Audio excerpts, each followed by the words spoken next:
Welcome everyone to our Supervision Sparkshop.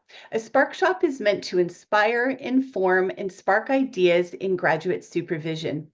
A Sparkshop is a 30-minute webinar on a topic of interest for busy graduate supervisors. Today's Sparkshop is on responding to graduate students in distress. And I would like to introduce Sarah Irwin Gardner, the Manager of Graduate Student Wellness Services at the Faculty of Graduate Studies, and Divya Balakrishnan, Graduate Student Counselor, also at the Faculty of Graduate Studies. And now we'll take a look at the agenda. So today we'll be able to identify signs of distress and know how to intervene. We'll take a look at strategies to guide graduate students towards resources that can be helpful. You'll have a chance to reflect on your own needs and boundaries as a graduate supervisor, and also consider how to create a supportive and empathetic environment that encourages students to seek help when they need it most. And now I'll pass along to Sarah and Divya. Thank you, Tracy. So I'll start with reviewing the objectives which align with our agenda today, and then pass it over to my colleague Divya. So we are going to take you through a series of simple steps where you will focus on recognizing signs that a graduate student needs support, responding in a way that is supportive and helpful to them, learning options for referrals that exist both within the York University community or externally in the community, and then also to consider your own needs for reflection and support through this process. So I will pass it over now to Divya. Thank you so much, Sarah. So before we go further with the slides, we just want to take a moment and recognize that most supervisors have had experience with responding to students who may be in distress, whether that is their own supervisees or other students. We also recognize that people have a range of comfort or discomfort being in this position. Our hopes are that you feel more ready in these situations as they arise with the information that we will be providing in this presentation. And so I'm just going to go through some of the indicators. There are 5. So we have, broadly speaking, physical indicators, academic indicators, behavioral indicators, safety indicators, and then emergency indicators. So again, physical indicators, these are not an exhaustive list. I'm just keeping that in mind, but some indicators that physically that may indicate that a student may be in distress include deterioration in physical appearance or personal hygiene, excessive fatigue, exhaustion, or falling asleep in class repeatedly, visible changes in weight, or statements that the student may have made about changes in appetite or sleep. Next is academic indicators. So this may be in the form of missed assignments, exams, or appointments, repeated absences, or deterioration in overall quality or quantity of work. Next after that is behavioral indicators. So this may be making direct statements of indicating distress, family problems, or loss that a student is making in terms of statements, or difficulty controlling emotions. Also, the student may not be responding to emails. Also remembering that these indicators may overlap with other indicators. So for example, physical indicators may also be behavioral indicators or academic indicators. Next slide, please. Now, with safety indicators, this may be in the form of a student making a written or oral statement that mentions despair, suicide, or death. The student may be making statements to the fact that the student is going away for a long time, or other students may have shared their concern for their fellow student here. Now, emergency situations, we will urge you to call 911 and or security services. So these are situations where the student is behaving in a physically or verbally aggressive manner towards themselves, others, property, or animals. Also, the student is unresponsive to the external environment. Maybe they are unconscious, for example, or the situation just feels threatening or dangerous to you. Next slide, please. And so we would like you to pause this presentation for a moment and take some time to reflect on the other indicators of distress that you've noticed in your experience working with students.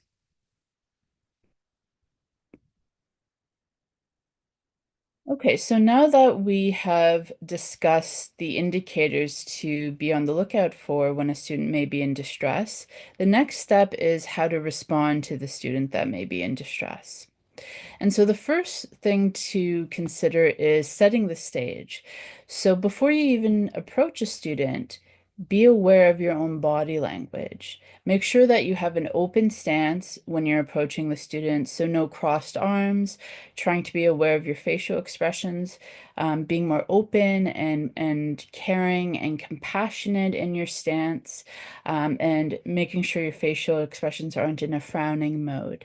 Ensure also that you're speaking to the student in a private location, and again, have the time to listen to the student. Now, when you are approaching the student, you can start off by explaining using, again, I statements. I'm concerned about A, B, C, D, and I'm wondering if we can talk about X, Y, and Z. Being sure to name the specific behavior, whatever it might be, using the I statements at all points, expressing your concern and that you care about this student. Also incorporating open-ended questions so that the student will be more likely to elaborate on what's going on with them. And always listening very attentively to the student. You can even say, please tell me more about that, so that it encourages them to open up. Next slide, please. Also keeping in mind to maintain professional boundaries at all times. So keeping in mind, remembering that you're not a counselor or mental health professional, and there's no expectation that you would be to the student. It is important, however, to respond to the student in a compassionate, kind, supportive manner. Also important to maintain confidentiality at all times. So if a student says to you, will this stay between us? Can we keep this a secret just between us? Be sure to be clear about what you mean in terms of confidentiality, that you can keep this between the two of you for the moment, but if there's any risk of harm to the student or to other people as a result of the situation the student is going through, you may have to break confidentiality. It's important to be clear and transparent about that with the student so that there's no surprises and the student is not blindsided by any disclosure. Also, ensuring that the student knows if they have a diagnosis that they don't have to disclose to you or anyone else a diagnosis. So saying that at the very beginning rather than in the middle of the end can be helpful for the student and make them more likely to open up to you. Now, in situations where there's any risk of harm to the student or to anyone else, this is again where it's appropriate to notify emergency services. In a situation where a student expresses thoughts of suicide, or you have any indication that the student may be having thoughts of suicide, the student will need swift professional intervention. We will be speaking about referral services, and we will elaborate there on how to handle the situation. Next slide, please. So we're going to ask you to, again, pause the presentation and take some time to reflect on moments where you've supported others with this or similar approach or situation. I want you to reflect on what went well and what was particularly challenging in supporting a student that may have been in this situation or others that may have been in this situation. Next slide, please.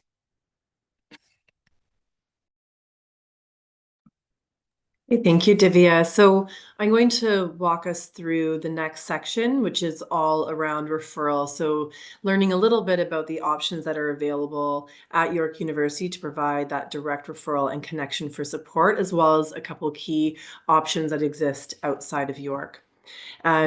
First, just to keep in mind that referral is a really important part of the process of supporting a student in distress, as Divya highlighted. as a supervisor, you are not expected to take on the role of becoming the counselor for the student, but we do absolutely recognize that you are highly likely to be someone who is well positioned to first notice when a student is struggling and in distress. And so being able to provide this initial response in that warm, kind, caring way, and then also highlight options for further support is so helpful and important. So providing details about referral options, sometimes sending a follow-up email to the student, or maybe even offering, do you want to pull this up on your phone while we're chatting, that sort of thing. So they have those details in hand for next steps. Again, we want to maintain professional and personal boundaries in helping. And it's also always up to the student whether or not they take the next step in seeking supports. And that can be challenging when you're, in this position of helping, where you might be able to see, oh, this person's really struggling. You might be of the mind that supports would be so helpful or make such an important difference. But the student has that autonomy and that agency. It's going to be up to them outside of the rare occurrence of a true emergency. It's going to be up to them whether or not they choose to seek services. And even if they don't choose to seek the services in that moment, or, in the days following an interaction you might have where you've provided information, just keep in mind that it doesn't mean that it's not helpful or impactful, because it might be down the road a little bit, where they decide, oh, when so-and-so talked to me about the counseling services available, maybe now is the time. So it can be helpful down the road as well. And then a last reminder here, again, that students who are experiencing thoughts of suicide do need that fast access to support and help. And so the sources that we're going to talk about next could certainly be where you turn to. And just to reiterate again, that if it is an immediate emergency, calling security services and 911 would be the actions that we would take in order to keep the student safe. So starting with the internal resources available through York University, we'll start with a review of graduate student wellness services. That's where myself and Divya reside. So we offer in-person phone and video counseling services. Students are able to book online through an online booking system that we have, or they can email at gradwell@yorku.ca to arrange a session. We are located on the second floor of York Lanes in 230. And also, we often help students not only in, an initial counseling appointment or short term, but even acting as just a sort of resource navigator. So if students aren't sure which of the resources or supports are right for them, they can always start with making an appointment with Graduate Student Wellness Services through our Wellness Consultation and Counseling Service. And in that appointment, we can help further explain these service options and help them kind of decision make what they feel is best for them at that point in time. And of course, our services are free. They are confidential. And we also have, a really high standard of confidentiality that applies to, helping professionals in a healthcare setting. The next service that I will reference is Student Counseling Health and Wellbeing. So they offer care to undergraduate and graduate students at York University. So they serve the entire student population. They also offer in-person as well as virtual counseling services, and they are available for same-day sessions. So Monday through Friday, between really 9 a.m. and usually 3 p.m. is sort of the latest where someone might be able to be seen the same day, but the services are open. You could, go as late as up to 4 p.m. I'd say. They can go right into the Bennett Center in N110, Bennett Center for Student Service, and get connected right away to support. There's also same-day virtual counseling care available. So if they're not in person on campus, they can still access a same-day appointment. So sometimes supervisors have told us that they have, walked a student over to the Bennett Center as a way of kind of providing that warm connection, a warm transfer to the care. A couple other offices just to be aware of in the event that it's relevant based on the content of what has been shared with you. So York University has the Office for Sexual Violence Response, Support, and Education. They offer support and resources to all York University community members, so students, faculty, and staff who have experienced sexual or gender-based violence at any point in time. This could be historic. It does not need to have occurred on a university campus. They are there to help and support anyone who's had these experiences. It's also part of university policy that if you are made aware of an experience of sexual violence, that as staff or faculty members, that we have the duty to inform the person who's sharing with us that there is this office available and to provide them with information. And then they have a lot of choice around whether to connect, whether to access, whether to report. And again, that the Office for Sexual Violence Response, Support, and Education are quite expert in supporting and helping students also understand their options. So a connection there would be really important in those circumstances. Also, the Office of Student Community Relations at York University provides care and support, education and training, critical incident management, and conflict resolution services. So they can be quite key in also sort of almost case managing and arranging and coordinating supports for students depending on what has occurred. For example, if a student has spent time in hospital and is transitioning back to resuming studies, Oscar, which they're known as for short, would be involved there. If there has been hospitalization around mental health concerns, if there has been any sort of actions around suicide that have occurred, this is an office that would also be involved. They are also very helpful in identifying students for the care team, which is a group of members across the university who come together to look at kind of wraparound care for students who may need it for a variety of different reasons. So there's more information here about that department at York, and they have a lot more detail on their website as well.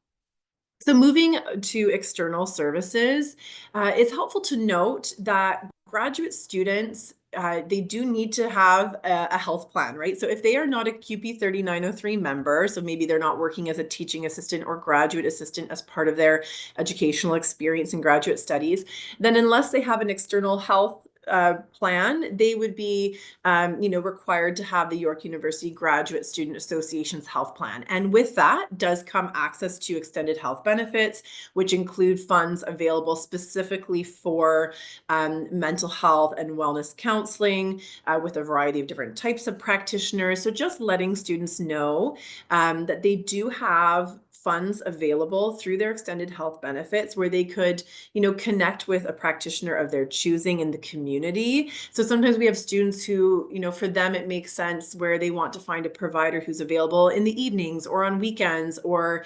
has a certain set of qualifications or lived experiences that align, or they might just have a preference for going in person near their home or within their community, which might not be right near the Kiel campus, for example. So they have a lot of option. This is also where sometimes we see students in graduate student wellness services come in for that initial appointment, so we can help kind of explain all this, help ask them questions to sort of determine what they're looking for and how they might go about selecting and finding a provider outside of the university. And again, those students who are working as teaching assistants or graduate assistants, they are QP 3903 members. They have extended health benefits, which again includes funds that they can put toward private services in the community. Two important helplines to be aware of. First, the Good to Talk helpline. This is available 24 hours a day, 7 days a week, 365 days a year. It's free, confidential for specifically post-secondary students in Ontario. So this is available all of the time. They also have a text option. There's an online chat option and the phone number. So this is a very helpful resource to be able to share with students because it is always available. So you can say to them, even if on the weekend or later on tonight, if you're sitting with this and you just feel like you need to speak more with someone about it, call Good to Talk. There will always be someone there who can support you. And then the last resource that I'll highlight is the 988 Suicide Crisis Helpline. So this is also free and confidential, available 24 hours a day, 7 days a week, 365 days a year. And this is national, so this is available anywhere in Canada. It's not student specific, it's available to all of us. But of course, it's a very helpful crisis resource to be aware of.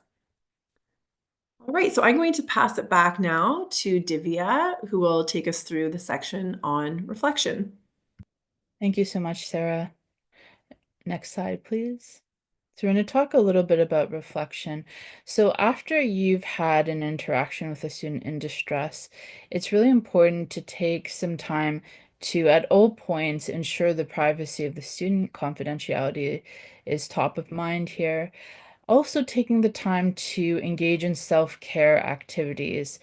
This can be a very stressful moment after helping and supporting a student who has been in distress. So making sure to take the time to take care of yourself and engaging in those self-care activities that is going to help to rejuvenate you and re-energize you so that you can continue to do the important work that you all are doing. Also important to consider consulting either with maybe another colleague in your department, or if you're a part of some sort of a professional college, consulting there where it's appropriate can be helpful as well to debrief on what has happened. So as a graduate student supervisor, just to summarize, you matter, and it's important to know what your limits are within the scope of what you can provide to the student and being realistic about that. So again, remembering no one expects you to be a counselor or mental health professional to these students. But the main emphasis is in providing that compassionate, supportive care to the student when you're engaging with them in the steps that we discussed today. Also, taking the time to care for yourself. You all do very important work, so making sure that you take the time out of your day to take care of yourself. And always seek support where it's needed, because that can also be a very valuable resource for you. Next slide, please. And so we're going to just briefly go into some of the resources that you can look at.